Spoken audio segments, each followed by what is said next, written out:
In your health report, if you're dealing with flood cleanup from Hurricane Helene, be sure to keep out an eye for mold. And if you have family members affected by this, you might want to keep this in mind as well. You may not think that the fungi can grow quickly, but experts say it can develop in as little as 24 hours. Dr. Mav McMurdo is a pulmonologist for Cleveland Clinic, and she says everybody responds differently to mold exposure.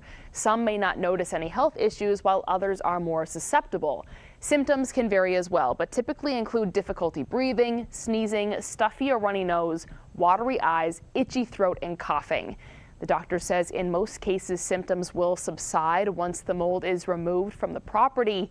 But if they persist or become severe enough, it's best to consult with a physician. When it comes to cleanup, she says it's important to wear the right protective gear. The EPA has some really great resources, particularly if you're dealing with mold and you're dealing with a flood. Their website has a lot of advice about when you need to call in an expert, when you can do it by yourself. If you are doing it by yourself, and again, you can, it's really important to wear protection, so like an N95 mask, gloves and goggles, and really make sure that as much as you can, you're working in a well-ventilated space, so you've got some airflow.